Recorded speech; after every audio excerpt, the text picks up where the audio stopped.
There's a new way to stay connected and know what's happening with Market to Market when you subscribe to Market Insider. One email and a lot of information awaits you. Go to markettomarket.org and subscribe to Market Insider. Welcome into this installment of the MTOM podcast. I'm Paul Yeager. Josh Linville is a frequent guest when we talk fertilizer. And Josh, fertilizer is something that I think we've discussed numerous times. Your job with StoneX is to just follow fertilizer. So I think we maybe talked 4 or 5 years ago for the first time.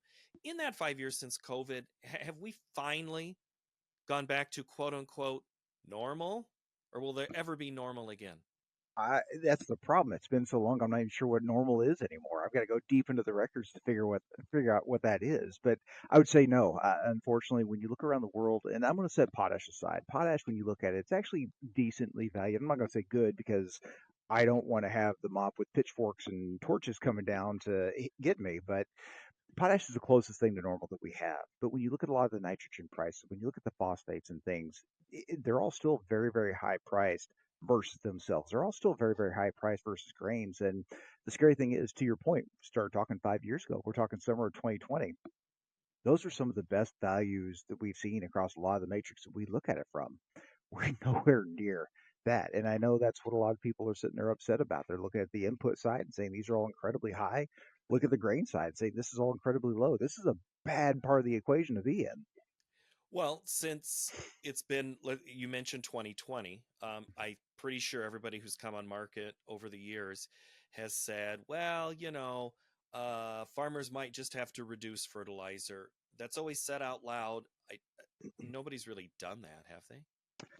We've seen it a little bit on the phosphate side this fall. Now it's too early to tell. Now, as I'm looking out the window, we're getting a big snowstorm here in Kansas City, so you start to kind of lean into that whole idea that hey, this thing may be done for the fall. Even bigger snowstorm to the north of us, so we might have to have that conversation, but we're not quite there yet. There's still time before Christmas to really shut down the fall season, but from what we're hearing from a lot of people, it's like, yeah, demand has been lower. It was lowered last year. It was lower still this year.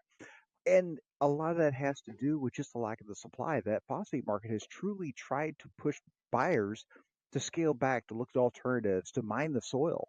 But potash, nitrogen, yeah, that demand has not gone away. That demand, even though we all talk about it, complain about it, it should be lower, we're really good at raising crops. We're really good at these big, big yields. The offset of that whole conversation is, well, really, really big yields mean we remove a lot of nitrogen, a lot of phosphate, a lot of potash from the soil, and that has to be replaced if we want to continue that process. Again, back to 2020. At the time in the summer, commodity prices had fallen a little bit Mhm. there shortly after the lockdown. And then we've just kind of been rallying up. Prices are low, below cost of production for some people. That's clearly not enough to offset the fertilizer balance, right? Absolutely. And this is where a lot of the times when I talk about the fertilizer markets, when I give these presentations and we just go through everything, we're talking a lot more about the global stories, the global things that are affecting S&D out there. It's not until the last part of the conversation that we really start to get into the local part of it because, again, our values are going to ebb and flow with the world. And this is frustrating. People say, well, we produce our own stuff here. You're right, but we're still an importer of product. And even if we produced everything we needed here, if it's a free market, if our price gets too low versus the rest of the world, our exports are going to start picking up, and all of a sudden we're going to lose those supplies. So we have to maintain a balance with the world. And when you look around the world, you've got situations with China, you've got India playing catch up on the back of bad government policy. The Russia-Ukraine war situation, European nitrogen production being down. There's a massive list of things. And that's my presentation a couple of years ago was literally the first 2 or 3 slides was just line item. This is wrong. This is wrong. This is wrong.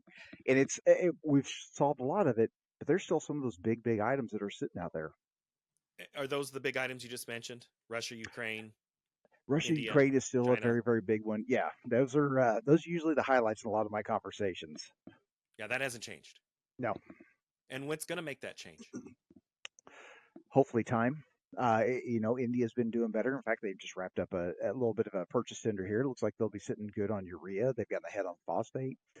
We continue to see Russia-Ukraine peace talks in the news, and hopefully that turns into something. And if that turns into actuality, well, maybe we can start to see gas flows, cheap Russian gas flows back to Europe, restart their nitrogen. There's some paths here, but the problem is it takes so many big things coming together to have the end result be, hey, fertilizer supply demand is finally back to normal. It's one of those parlay bets that once in a lifetime hits, it seems like today. Okay, December of 2025. You just made a presentation a week ago or 2 weeks ago. Uh, what's the lead slide right now, and has that changed? It depends on the product, but I would say when we're talking nitrogen, it is a combination of Chinese exports for urea. It's a Russia-Ukraine war from an anhydrous and UAN standpoint. Hmm. When we are talking about phosphate, it is the China export flow, or in this case, the lack of. They're normally the world's largest. They're half of what they normally are, and there's not enough production around the world to make up that difference. Potash, it's like I said, well valued from what you would consider normal, but there's a lot of increased production that's still kind of being delayed a little bit because of the whole Russia Ukraine war. It's hard to expand productions when you've got a war going on. So we hope that will even get better when that thing starts to go away. Your colleague, Arlen Suderman, I'm sure if I looked to your left or behind you, I'd see him sitting at a desk probably doing the exact same thing. Arlen has talked about the deals with the Trump administration, the Xi administration in China, and soybeans is the word that we always want to see included.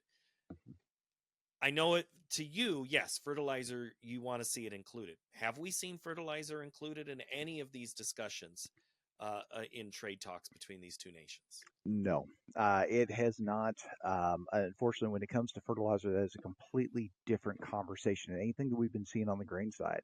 And again, we'll go back to talking about phosphate when we're talking about China because that's the biggest story. We think it's twofold. Everybody's like, well, why is their exports so much lower? Why are they normally 8 to 10 million ton of phosphate exports, and this year we think they're going to be around 4.5 million? Well, part of it is they're trying to grow their own food. They don't want to rely on the U.S. to buy their Mhm. stuff. They don't want to rely on the rest of the world. They want to build their own. Well, how do you raise more crops? You put more fertilizer on it. And so we think that the agricultural demand has jumped up because the government is pushing for that. The other side of it is look at battery manufacturing. What's the new technology that everybody's pushing for? It's phosphate based. Well, who's one of your bigger battery manufacturing countries out there? China. So we think the industrial side is also higher. They're just internalizing it. They don't have to export like they have in the past. So from that standpoint, they're like, yeah, we need to buy these soybeans. We need to get these flows coming. But phosphate, it's not even a conversation point. I want to go in a direction, but I better not. Um, I guess my follow to what you're saying then, Josh, is it sounds like soybeans are an afterthought, and we really do need to be talking about this phosphate story with China. I think so. I think that needs to be part of the conversation, and not just the U.S. When you look at it, we haven't brought fertilizer in from China since the first Trump administration. That first Trump administration put big tariffs in place. It was kind of a retaliatory thing, and they've remained. And so even if China were to all of a sudden increase their exports, well, they're not going to come here. They have plenty of places around the world to send their product. Mhm. They don't have to target the U.S. unless you remove the tariffs. And even then, I don't want to say that we're not an important demand point, but we're second, third tier, if you will. There's more important places for them to target. There's the Asian markets, there's the Australia markets before they have to think about coming this direction.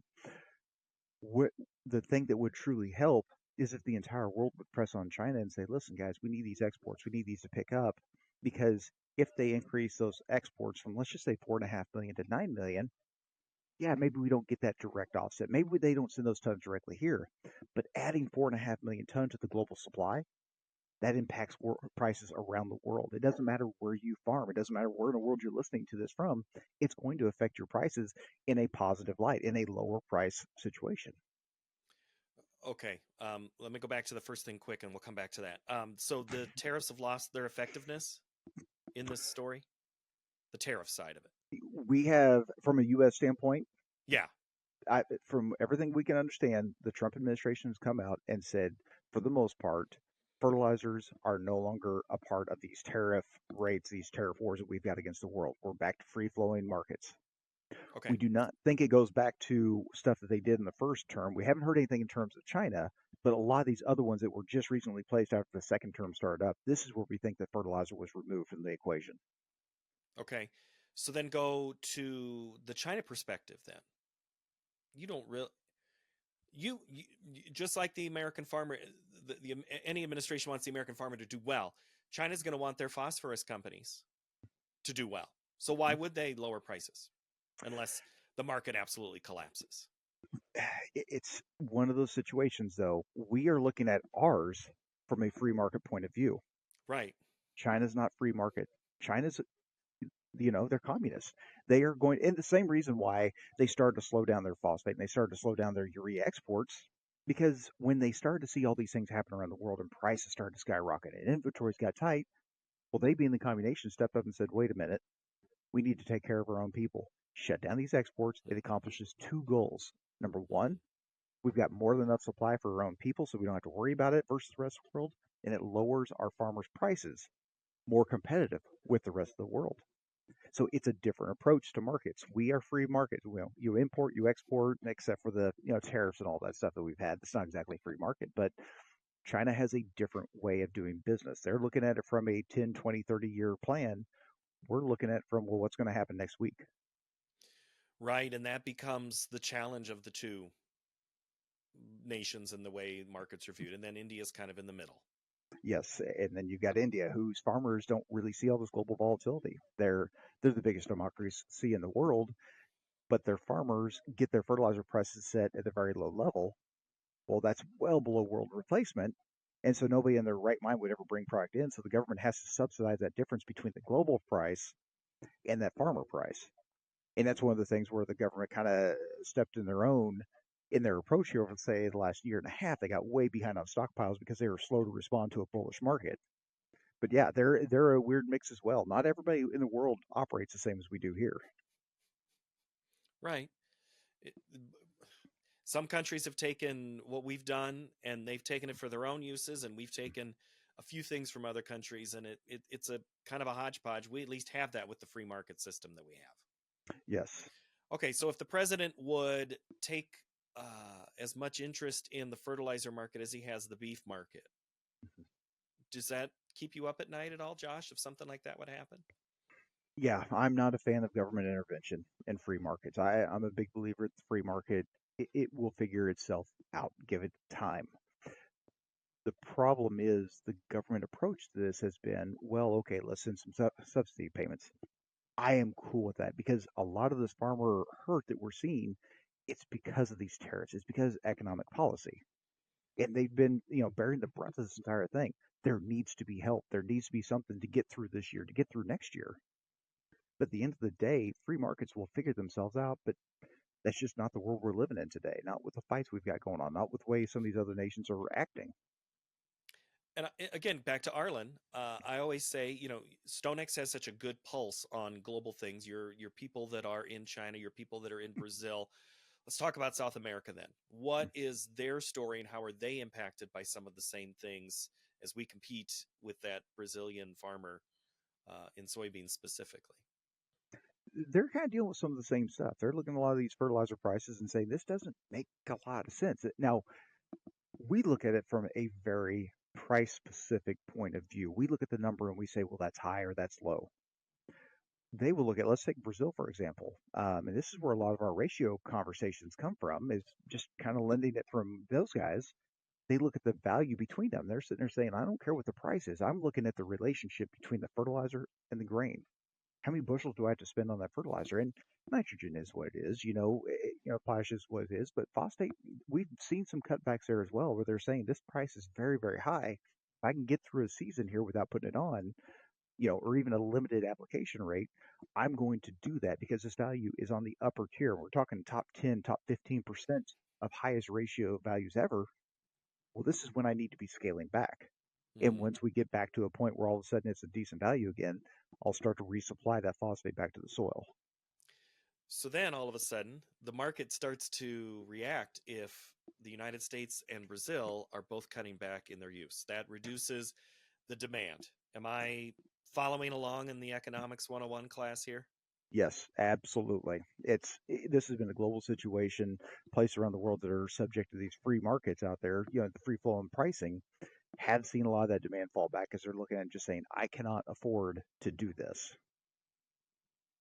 Let's go to the producer in Kansas and Missouri and Iowa, Illinois, who now looks out the window and goes, well, I'm done. I Hmm. now can just have a whole nother month to stew about what to do. I've already probably made some commitments in November, December, well, November, Hmm. to what I'm going to do for next year. Does anybody really look at prices to determine what they're going to plant right now for fertilizer? I think some do. I think for the most part, when you look at it, people stay on their rotations. And for all of the conversations that we have, for the most part, you've got probably say 45% of your acres will go to beans. You got 45% that's going to go to corn. Maybe you've got 5 to 10% that are going to shift just based on some of the market factors out there. So that maybe we'll talk about that 10% that might have a little bit of an impact based on where the pricing is. But again, Thanksgiving, talking to the family, we already know how many acres we need to put anhydrous on. We know how many acres are going to corn and beans next year just because that's what the rotation is and that's what's worked in the past. Yeah. Okay. So if I've made my decisions, guide me through some ways to navigate prices and hedging or future buying or holding, waiting, praying for the market to fall. Is there a magic answer right now, Josh? There's not. Unfortunately, all of the stuff we can do today, we are still subject to what the market is today. There Hmm. are some things I'm watching very, very closely that I think could make this thing better. There's some things that I think could make it worse. Um, when I look at things that could make it better, like we said, we're talking about the situation where there does seem to be some progress with peace talks between Russia and Ukraine. Now, don't get me wrong, I don't think that we're going to wake up tomorrow morning and we're going to find out, oh, there's peace and everything's gone back to normal. But if we can get more progress, if we can get peace between those two nations, and if Russia demands normalized global relationships return, and they demand that their gas gets to go back to Europe, and all of a sudden European nitrogen production turns back on, the 25% that's offline, that's a lot of things that can start to kind of crater this thing. That's an opportunity. Now, can that happen fast enough before next spring season? I don't know. That takes that's a heck of a parlay bet to have come together. Phosphate, a lot of that still comes back on China. Now, we have seen Q1 futures pricing starting to fall off. We've seen some depreciation there. I think it's about as low as it's going to get, but there is some help coming on that side of it. But again, that all hinges on, is China are they going to export or not? Right now, I'd tell you, I'm about 95% certain they are not going to increase that export flow. If I wake up tomorrow morning and they said, yeah, you know what, we're going to export another 3 million ton, I literally wouldn't blink. I'd be like, well, oh, yeah, that 5% happened because it's China. You never know what they're going to do. So there are opportunities. And I think the biggest thing we can watch for is, it's so easy when the markets get like this to just want to stick our head in the sand and just not pay attention to it and just heck with that. I don't want to look at it. It's depressing. It's sad. It makes me mad. I don't need that in my life. We've got to have more conversations and just, what's going on. Has the grain market gone up? Has the fertilizer market slid back? Is a little bit of an opportunity there? And just keep a more close eye on it, because fewer and farther in between opportunities means we got to watch more often. And I'm a big advocate for, if you're looking at buying some inputs, sell some outputs. I still, when I look at farm marketing, I look at it like manufacturing, right? It's just inputs and outputs. It's so much more than that, but it's really, when it comes down to the marketing side, that's what it is. And so if you're Yeah. going to buy some fertilizer, if it makes sense, sell some of next year's grain. If you're buying some chemical, if you're buying some seed, whatever it is, sell some of that grain if it's a good decision. Hmm. And a lot of people are like, well, what if it goes up? You know what? If you buy that layer, sell that layer, and if your worst decision made you money, come yell at me all year long. Don't care, because that means you had yourself a heck of a year. I will take that criticism. Should I just put your phone number and email directly right now on the bottom of the screen, Josh? Hey, Um, I'm used to getting yelled at by my wife. I can take it from some other folks. oh, be careful what you wish for. Um, Ernie Goss from Creighton University, I asked him just before Thanksgiving. I said, give me the biggest story, and he cited Russia, Ukraine as the biggest story right now. I don't know if it's necessarily for the same reasons you are citing, because it would help the wheat market, of course, some Hmm. stability, but it also would. The reason you say it is more because of Russia's production of some of these components that we need for fertilizer. Is that right? It's part Is that for why you're their saying that? it's part of their production. It's also a little bit of Europe's production. When you look at Europe as a whole, they on the nitrogen side were a region that in the past nobody really looked at. What they produced is what they needed, and they kind of lived on this island. Nobody paid much attention to them. But when this whole Russia Ukraine thing started up, well, Europe obviously pushed back and said, "We've seen this play out before. We've seen a lot of world wars come through our area, and this is how it starts. We're done supporting you. We're not going to take these gas flows." Well, what happens to European gas when you lose your cheapest supplier? That price starts ratcheting really, really high, and all of a sudden their production went from unchanged for years and years and years, and it dropped. And all of a sudden now they're only producing about 75% of normal. That's a major loss. That's about 3.5 million tons urea not being produced per year. That's about 2 million ton of UAN not being produced per year.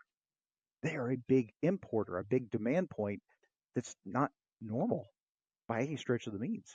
So if we can get these peace talks going and we can get those gas flows going back, and if we can get that started back up again, all of a sudden they go back to just living on their own. That's better supplies, that's lower demand. That's a fantastic 1-2 punch that leads us to lower pricing. Yeah, it's like that. The you could use the analogy of the three-legged stool. Yeah, that's Yeah, absolutely you need right. a competitor. Yes, and that's the thing. It's more supply, it's less demand, it's another competitor back in the space. It wasn't there before. Yeah. Okay. Speaking of peace, Middle East, I know that's not the same global scale of things that you're talking with Russia, Ukraine, but there is some key components that go through that hot Mhm. zone right now. What do I need to watch there? Right now, it looks like every piece is holding, right? We don't really see any major fighting. We're not seeing what we'd been seeing over the last year. And it's important to remember from a U.S. perspective, half of our urea comes from the Middle East region. So when we see these things go off, and all of a sudden you had the Israel-Iran thing going on, and Israel-Palestine, and you had all these, everybody's picking sides, and the fighting was picking up. You really had to worry, well, what does this mean for production of nitrogen going forward? Are we going to see these production rates in a worst case scenario? Well, now if there's peace, that removes another wartime premium. That removes a little bit of the angst, the emotion, the worry that was in the marketplace before. So the longer they can hold on, the better it is for the farmer because your price should fall. Should. Should. Is Should that? is a very key word in a lot of the stuff I say. Yeah. Um, Canada. What's the big story there? I mean, those tensions between us and them have kind of, I won't say waned, but they're not on the front page as other regions. I'm sure it's not the warmest of phone calls at times, but what does that relationship mean to my farmer in the grain belt? It can mean quite a bit. We share a lot of stuff between our borders. Fertilizers absolutely included. I mean, the biggest thing we need to watch is potash. We're seeing a lot of U.S. government loans being given to potash mines. And what they're looking at is they're saying, oh, massive amount of our potash comes from imports. We are relying on the rest of the world. Well, most of those imports, Canada is our biggest supplier, and it's not even a close second. So, fortunately, a lot of this fighting that we've been having back and forth, we've never seen fertilizers included in the rates because of the North America Trade Agreement. They're a part of that system. Mm-hmm. But let's say relations continue to fall apart. Well, we're going to lose our biggest potash, or we're going to have to pay a higher price for our potash. Um, there's a lot of nitrogen that goes back and forth between our nations. Canada gets a lot of their phosphate from us. So if it started to get to the point where it degrades down to where fertilizers are included in some of these tariffs, we've got some problems. But so far, it seems like it's backed up from that. They're going for the high level, newspaper, talking points. That's what they're going after. Fertilizer's been left alone. Thank goodness. So thank goodness on that, but not thank goodness on other things. Okay, I just want to Yeah. make sure I'm following along in my scorecard correctly. Uh, as we close 2025, of course, peace we're watching. Mhm. Trade. It is what it is. As I look to 26, is there anything different that's going to change? Is there some emergence of a synthetic something that has, artificially being created in a lab that's going to allow me to use that as an alternative and skip the UAN, the urea, the NH3, or the potash or whatever. Is there any of that on the horizon in 26 and beyond? There is nothing that we have seen that we are confident enough that makes us want to cut our fertilizer forecast.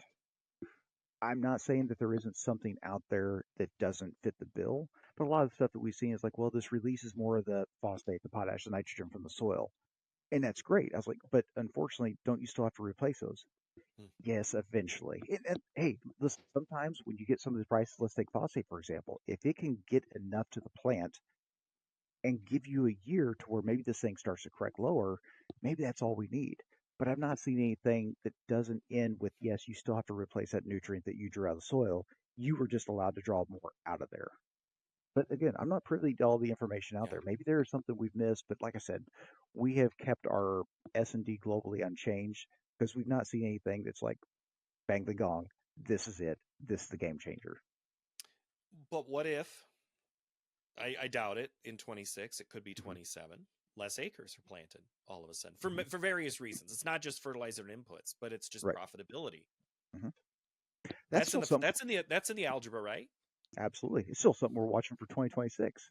What if all of a sudden, let's just say soybean prices start to skyrocket and corn's like, I don't care what you do. I don't, we've currently got our 2026 number at 93 million acres for corn. We drop that to 88, 90. Hmm. That's a massive amount of fertilizer demand that falls off the table. Hmm. You look around the world, if any of these types of things can change it. I know we always get a little bit of grief when we get to June and we start talking the next fertilizer year that starts July 1. We start talking the next fertilizer year and we start talking the year after grain mix. Like, oh, it's too early. I was like, you've got to have an idea. You have to have a point of view on what the grain is going to look like to build an idea what the fertilizer demand is going to look like. That number can and absolutely will change, but you have to have a starting point, or else you're in the dark for the first 3 to 6 months of the fertilizer year. We don't like to be in the dark. That's why we talk to you, Josh. That's the whole reason we're here. I try. Yeah, it's always appreciated. As we wrap up, I wanted to talk about tariffs. I wanted to talk about demand. I wanted to talk about reduction. I think we've hit all those three things. India, China, Canada, again, all major headlines. I slipped in the Middle East. We slipped in India. Oh, we did talk India. That's on the list. Hmm. What have I missed?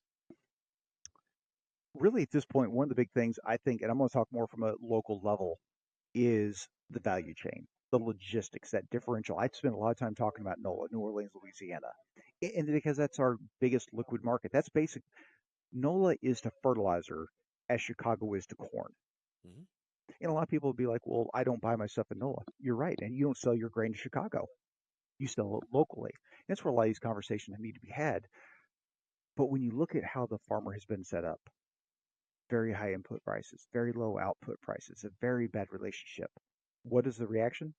I don't want to do anything, and rightfully so. But the next layer is the retailer. And the retailer is sitting there saying, well, my customer is looking at very high input prices and very low output prices. I don't want to take the risk. I'm not going to buy anything. The distributor looks at the same thing. I'm not going to buy anything. The importers see the same thing, and I'm not going to buy anything. We still think there's going to be 93 million acres of corn next year. And I'm not going to sit here and say, if you don't buy it, it's not going to be there. Oh my, I'm not looking for the views and the clicks and stuff like that. I'm not going to be that sensational. But this is a market that is set up to be starting from behind because of the way the market has been set up. If we hold on to 93 million acres of corn and all of a sudden we do see a demand wave, whether that's because the grain prices increase, because the subsidy payments go out, whatever it is, the longer we wait, the more that water builds behind the dam. And that dam is going to Hmm. break. That wave, the higher water level gets, the more that wave is going to hit when it does come. Logistically speaking, there's a reason why product moves during the times of year that it does. It's to spread it out and even it more. You try and shove just in time demand into a very tight window, the market's going to pay for just in time logistics. So that's one thing that does keep me up about this. And listen, we're not even finished with 2025. We have time. I'm just saying, don't sit on this and think if I just show up April 1st, I'll be okay.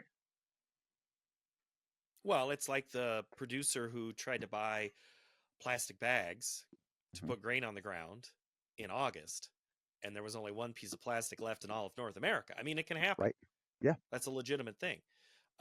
We did not have the major low water levels on the Mississippi like Hmm. we've had in the last couple falls. However, December 1, there's going to be ice pretty soon, just Yeah. given the way the forecast is in the week that we're recording this. Hmm. So that is going to change, but it's not that different than normal. Right. For above a certain point, below a certain point, of course, you're always moving. Memphis and Right. Memphis to NOLA, it doesn't really close, right? Right. Yep, it continues to move, and that's the thing. A lot of people were talking, earlier in the year, we did have some low water levels, and we dealt with some high water levels. And the thing is, these have become normal. When it first started happening, it was a shock, and oh my gosh, how do we get through this? These barge companies and the guys that captain them and everything, the crews on the boats, they have done a phenomenal job of learning how to operate in these higher stress environments. Yes, each barge takes less product. Yes, each tow takes less Mhm. barges, but they have done really, really well of circumventing this very tough relationship. So even when we see these things happen, they've done a fantastic job of moving stuff. It's not been the impact like we thought it would have been in the past. Yeah, and back to your just-in-time comments, I mean, that's really what we talked about in 21 and 22. We Hmm. found out that this country was all about just-in-time, and the system was all. Now we've decided it's not a good thing. Prices, that's the high water level. Where are we now? Are we making our way back to just-in-time, or are we good at putting stockpiles back? Government surplus. Yeah. From a fertilizer perspective, Well, let's specifically fertilizer, and then you can yeah, speculate on other things. I, I would say we probably ran most of the phosphate and potash out. Now, phosphate demand, of course, being lower, but so were supplies. That's a big reason why the prices are as high. So we think that we're going to be probably coming out of this fall season into the winter lower, not empty, but lower on stockpiles. Um, UAN, the overall supply side is very, very tight, but that's because of a lot of different factors out there. Our own domestic production, going down for repairs, lack of inputs or imports, Mhm. possible bigger outputs. There's a lot of things lined up there. Urea, we're kind of where we need to be for this time of year. So again, it Mhm. depends on the product. There's some that's a little more stressed out, but I'm not willing to sit there and start jumping up and down and say, "Oh my gosh, we're in trouble, guys. We have to do something today." We're not to that point now. We do the same interview 60, 90 days, and we haven't changed a whole lot. You're getting a different version of Josh. All right, I'll put that down on the calendar. Fall 16. Okay, we'll do that. Josh Linville from StoneX. Always appreciate your time and insight. Great to see you and chat with you. Absolutely. Have a good winter. Yeah, well, what you've just told me, I don't think it's going to be a little harder to do, but we'll do what we can. All right, that's Josh Linville from StoneX, and you know him from all of his fertilizer reports, and you know us for our weekly MTOM podcast, which comes your way each and every Tuesday. We will see you next time here from Market to Market. Thanks for watching.